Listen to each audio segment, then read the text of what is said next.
स्वामी समर्थ. नमस्ते. ज्योतिष kitchen and रेसिपीमध्ये आपल्या सगळ्यांचे मी अगदी खूप खूप मनापासून स्वागत करते. मी आज गुळांबा बनवते आहे. त्यासाठी बघा हे स्वच्छ आंबे मी धुवून घेतलेत. अर्धा किलो आंबे आहेत. हे 4 आंबे आलेत. कैऱ्या बोला किंवा आंबे बोला दोन्ही चालतं. सर्वात आधी मी हे सालं काढून घेते, नंतर किसून घेणार आहे. स्वच्छ धुवून घेतलेत मी.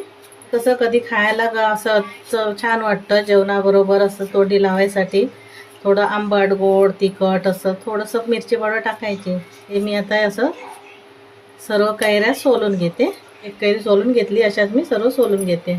इथे मी 4 कैऱ्या घेतलेल्या. या 3 कैऱ्या चांगल्या आहेत, पण एक कैरी आहे ना थोडीशी नरम आहे आणि खूप पिवळसर आहे. त्याच्यामुळे ही कैरी मी घेत नाही आहे, ती ठेवून देते तशीच. आता हे 3 कैरीचंच मी बनवते. त्यासाठी मी इथे जाडवाली घेत नाही आहे, किसणी घेतली आहे.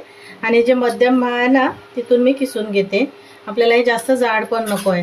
हे कसं बारीक किसलं जाईल, त्याच्यामुळे शिजेल पण चांगलं व्यवस्थित. असं हा किस येतो आहे म्हणजे बारीक. आता मी हे 3 कैऱ्या सर्व किसून घेते. इथे कैरी किसून घेतली आहे. आता मी वाटीने मोजून बघते किती वाट्या होतात ते. त्याप्रमाणे आपल्याला गुळाचा अंदाज येईल किती घालायचं. असं अंदाजाने पण घालू शकतो, पण वाटीने मोजून घेतलं की बरं पडेल घालायला. 1 वाटी भरलंय की मला वाटतं 2 वाट्याच भरेल.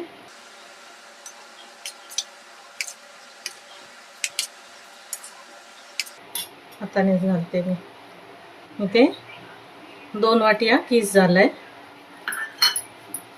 इथे 2 वाटी किस झालाय ना, त्यासाठी मी अर्धी वाटी ही साखर घालून घेते. इथे अर्धी वाटी साखर घालून घेतली आणि त्याच वाटीने मी हे 1 वाटी इथे गूळ घेतलंय, बारीक कापून घेतलंय, किसून वगैरे घेतलेलं नाही आहे. आणि ते गूळ पण मी घालून घेते. इथे थोडं कलरवाला गूळ आहे, पण तुम्ही काळा गूळ घातलात ना तरी चालेल.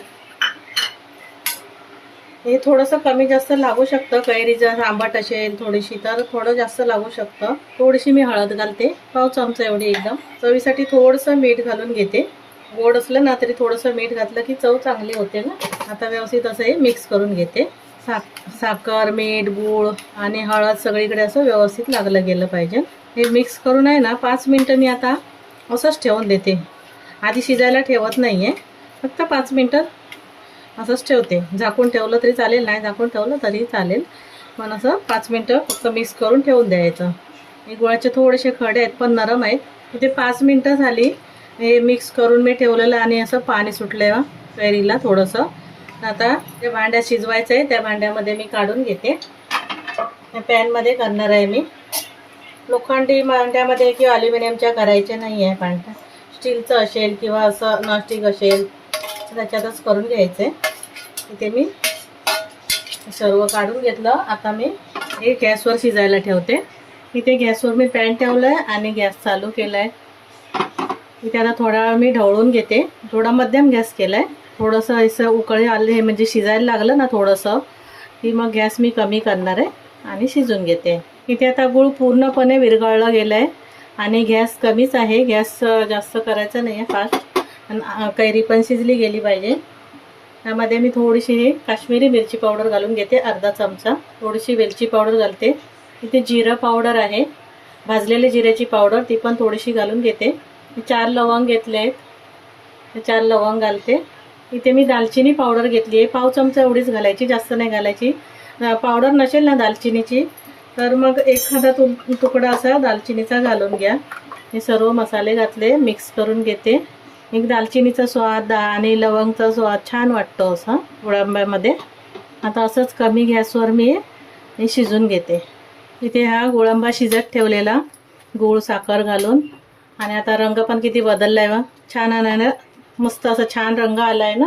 ह्याला काही जास्त वेळ लागत नाही, शिजतं ते लगेच. असं बघायचं थोडंसं हातामध्ये घेऊन, असं एक तारी असं तर पाक बनतो. थोडासा चिकट लागेल ना, थोडासा हलकासा पाक जातोय ना, एक तार अशी समजायचं की हे आपलं हे गुळांबा तयार झाला आहे बघा. आता इथे मी गॅस बंद करते आणि थोडा वेळ असंच या भांड्यामध्ये ठेवते आणि नंतर मग काढून घेते.